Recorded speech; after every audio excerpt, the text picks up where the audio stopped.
But just a mile from my house, the car stopped all forward movement and began slipping silently backwards. "Oh shit," I exclaimed, and Mousy did too. He began giving suggestions, which from a person I might have resented, but somehow from a mouse it was fine. "Right," I agreed. "Pump the brakes." It was good advice, because we slipped slowly into the snowbank on the right side of the road instead of twirling off the cliff on the other.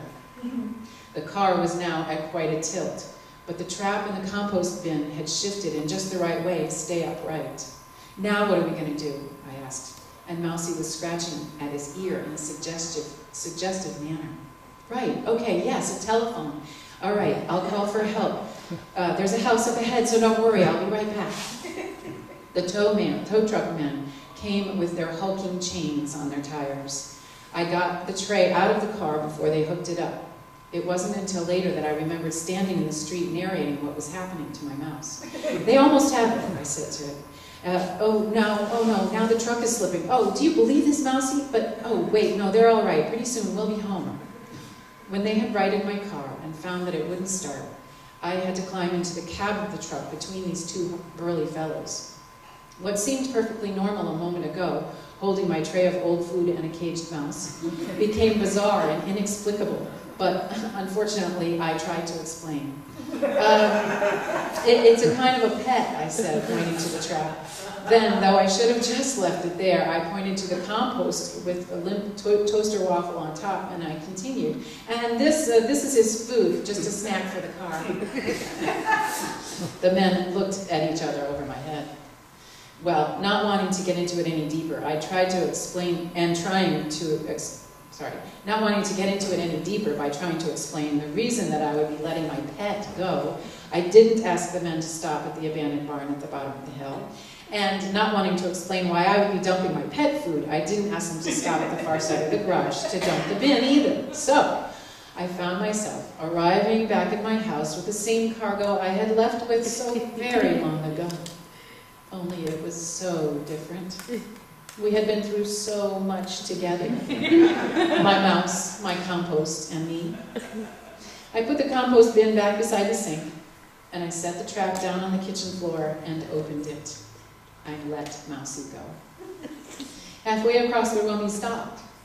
He turned around, and there was a twinkle in his eye, I'm sure, before he disappeared into the pantry. Now this story might have ended right there, but it didn't. The next morning I woke up to find a message had been left for me. On top of the compost bin was the dried out toaster waffle with the shape of a heart chewed into the middle of it. Now I know what you're thinking. Yeah, she's a writer. She's making this up. I swear to you, this is the absolute truth. The waffle was there, big as life, just as if he had written the words on a post-it note. "Thanks for the ride, your friend, Mousy." After that, I continued using the Have a Heart trap so that I could catch each of my friends and take them down to the old abandoned barn. I'd fixed up a nice place for them there, a big wooden box with cotton batting and straw inside. After a while, when I figured that I'd gotten all of the extended family transplanted to their new accommodations, I called a home insulator who came to caulk all the holes and crevices in my foundation and stopped the rodent invasion. That worked. No more mice in the pantry after that. But I found I actually missed them. So I stopped by the barn from time to time. I sometimes would bring a box of crackers or Cheerios as a house gift.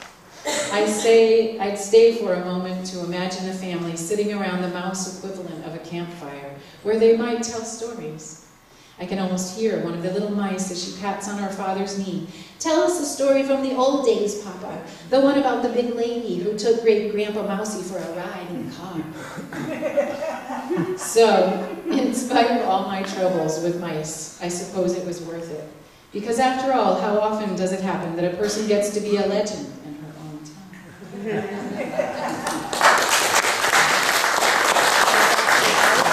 My pen quivers in anticipation when I think to compare growing old to an old man fishing. My mind bends with the weight of this idea. like the old man's pole when he tests it as he sits in his boat, knowing he floats above many fish who couldn't come his prey. I laugh at first at how easily the bait gets taken. First nibbles, then hooked. The chase is on. It pulls away, I pull back. It swishes the water and causes waves and doubts, but I tighten my grip. It gives what is, I think, a final tug. Gasping, I grasp for its silver shape. I reach, I stretch. My fingers touch the slippery scales, the sharp-edged fins, then snap. Lost. It slips away, sloughing off the snare. It vows never to be caught again, never to swim again in such an ephemeral place as this misty pool of literary metaphorical water.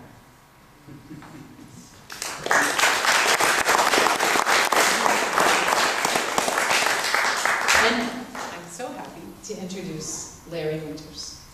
Born and raised in New Paltz, Larry entered the United States Marine Corps after high school and served in Vietnam between 1969 and 70.